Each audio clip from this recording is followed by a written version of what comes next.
नमस्कार, आप देख रहे हैं देश का नंबर 1 चैनल रिपब्लिक भारत। आपके साथ मैं हूं सुमित चौधरी। पहली बड़ी खबर आ रही है दिल्ली से, बता रही हैं आपको सुजाता।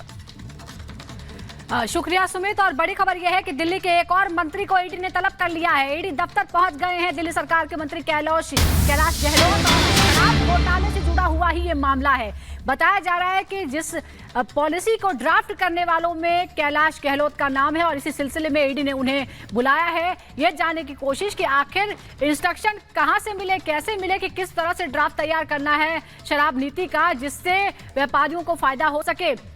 इसी सिलसिले में समन भेजा गया था और फिलहाल ईडी दफ्तर पहुंच चुके हैं दिल्ली सरकार के परिवहन मंत्री हैं कैलाश गहलोत, जो इस वक्त ईडी दफ्तर में मौजूद हैं। उनसे अब सवाल जवाब किए जाएंगे शराब घोटाले के मामले में, जिसमें खुद दिल्ली के सीएम अरविंद केजरीवाल पहले ही ईडी उन्हें गिरफ्तार कर चुकी है। ईडी की हिरासत में फिलहाल वो हैं और एक और मंत्री अब ईडी से तलब हो गए हैं। आम आदमी पार्टी की मुश्किलें कम नहीं हो रही हैं। एक और नाम जो है इस पूरे मामले में जुड़ता हुआ नजर आ रहा है, जिन्हें समन जो है वो ईडी की तरफ से किया गया। अंजलि जुड़ रहे हैं खबर पर जानकारी के साथ। इस वक्त अंजलि, ईडी दफ्तर पर आप मौजूद हैं, कैलाश गहलोत पहुंचे, सवाल जवाब का क्या जो सिलसिला है क्या वो शुरू हो चुका है? कोई अपडेट मिल पा रही है?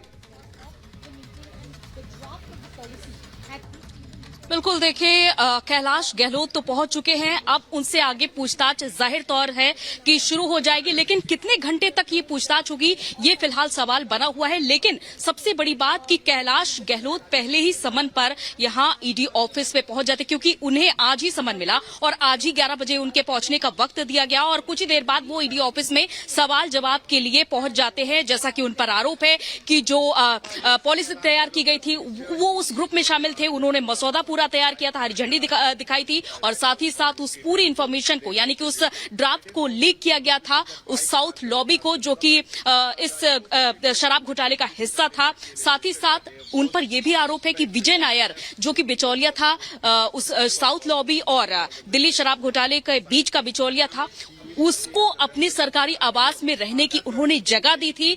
यहां तक कि ये भी सामने आ रही है एक बात कि कई कारोबारियों को वो पॉलिसी लागू होने से पहले वो ड्राफ्ट भी भेजा जा चुका था और इसके लिए 100 करोड़ की रिश्वत ली गई थी। बिल्कुल, ये वो आरोप थे जो ईडी की तरफ से लगाए गए थे कोर्ट में खड़े होकर अरविंद केजरीवाल के पूरे प्रकरण को लेकर भी। और वहीं अब जो है कैलाश गहलोत की भी मुश्किलें इस पूरे मामले में बढ़ती हुई नजर आ रही है। वहीं बड़ी खबर आपको बताएं, वीरेंद्र सचदेवा की तरफ से अब आम आदमी पार्टी पर बड़ा हमला जो है वो बोला गया। उन्होंने कहा है कि किसी को भी बख्शा नहीं जाएगा, हर एक घोटालेबाज पर एक्शन होगा, जो ईमानदार हैं वो सहयोग करें, यह भी वीरेंद्र सचदेवा की तरफ से कहा गया है।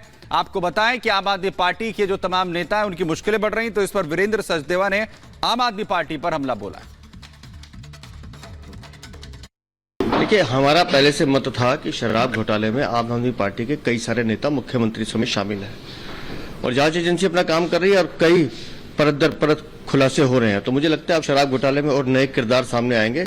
जिसने चोरी की है, जिसने भ्रष्टाचार किया है, उसे जवाब तो देना ही पड़ेगा।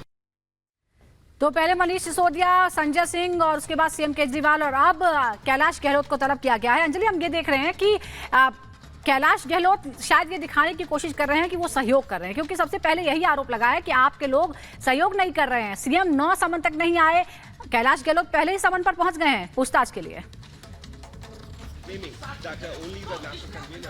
बिल्कुल, देखिए ये सवाल तो यहाँ पर उठना लाजमी है कि सीएम केजरीवाल 9 समन के बाद भी नहीं आए और आखिरकार उन्हें 10वां समन भेजा गया। इसके पहले भी संजय राउत को भी समन भेजे गए थे। आखिरकार ईडी उनके आवास पर पहुंचती और उन्हें गिरफ्तार किया जाता है।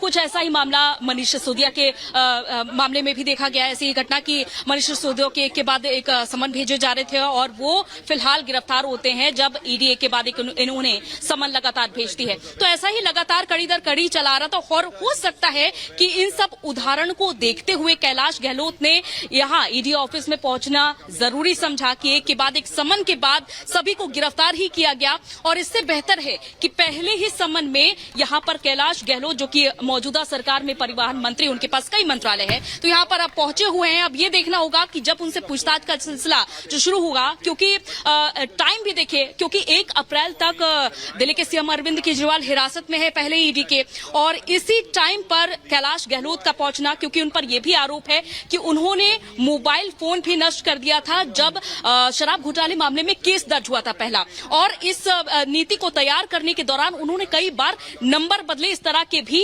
जांच में लेकिन जिस तरीके से अंजलि सुजाता कह रही है कि गंभीर आरोप ये प्रिटेंड करने की कोशिश हो रही है कि कैलाश गहलोत पूरी तरह से सहयोग यहां पर कर रहे हैं, लेकिन जो समन इससे पहले अरविंद केजरीवाल को किए जाते तब वजह पूछी जाती थी कि किस वजह से बुलाया जा रहा है, गवाह के तौर पर बुलाया जा रहा है या फिर वो अपराध में शामिल है, उस वजह से ईडी बुला रही है। इस तरीके के सवाल कैलाश गहलोत की तरफ से या कैलाश गहलोत को लेकर आम आदमी पार्टी की तरफ से नहीं पूछा गया है। ये बहुत दिलचस्प है।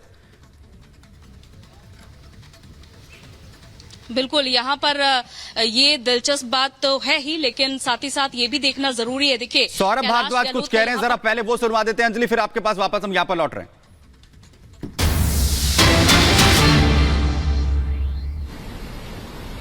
और उन्होंने 4 स्टेटमेंट्स के बारे में पूरी तरह से विस्तार से कोर्ट में बताया। एक स्टेटमेंट शरत रेड्डी के विषय में है, और शरत रेड्डी की पिता की जो कंपनी है औरोबिंदो फार्मा और उनकी सब्सिडियरी ने किस तरीके से मनी लॉन्ड्रिंग में गिरफ्तार होने के बाद 55 करोड़ रुपए दिए, ये हमने आपको बताया। आज हम शरत रेड्डी के बाद 2 और गवाहों के विषय में आपको बताएंगे, और बताएंगे कि उनकी गवाही किस तरीके से ईडी ने ली है और किस तरीके से ये पूरा का पूरा केस एक फ्रॉड पर आधारित है, एक एक्सटॉर्शन रैकेट पर आधारित है। मैं बात कर रहा हूं मगुंटा श्रीनिवासुलु रेड्डी एमएसआर के विषय में और उनके बेटे राघव मुगुंटा के विषय में। तो मुख्यमंत्री जी ने कोर्ट में बताया था, एमएसआर ने अपने ऑफिस से, मुख्यमंत्री जी के ऑफिस से अपॉइंटमेंट मांगी कि मैं एक मुख्यमंत्री से एक सांसद के तौर पे मिलना चाहता हूं। 10 दिन बाद उनको अपॉइंटमेंट मिली। 16 मार्च 2021 को 4:30 बजे मुख्यमंत्री कार्यालय में ये थोड़ी सी देर के लिए मुख्यमंत्री जी से मिले। मुख्यमंत्री जी को इन्होंने कहा कि मैं मेंबर ऑफ पार्लियामेंट हूं, मेरी फैमिली एक ट्रस्ट चलाती है, मुझे उस ट्रस्ट के लिए जमीन चाहिए। मुख्यमंत्री जी ने कहा जमीन एलजी के अधीन आती है, लिहाजा आप मुझे रिक्वेस्ट लेटर दे दीजिए, मैं फॉरवर्ड कर दूंगा। सिर्फ इतनी सी बात हुई है, एक मेंबर ऑफ पार्लियामेंट की एक सिटिंग चीफ मिनिस्टर से, और वो भी ऑफिशियल मीटिंग हुई है, बाकायदा अपॉइंटमेंट लेके हुई है। इसके बाद ये मामला दर्ज किया जाता है और 16 सितंबर 2022 को इनके यहां छापा पड़ता है, इनके ठिकानों पे छापा पड़ता है। जब छापा पड़ता है तो इनसे स्टेटमेंट ली जाती है, और ये वही बात कहते हैं जो मुख्यमंत्री जी ने कोर्ट में कही कि मैं अपने फैमिली ट्रस्ट के सिलसिले में, उसके जमीन के सिलसिले में अरविंद केजरीवाल जी से मिला। उन्होंने कहा कि एलजी को लेटर वो फॉरवर्ड कर देंगे, बस इतनी ही बात है। ये उनकी ऑफिशियल स्टेटमेंट है जो ईडी ने दर्ज की हुई है।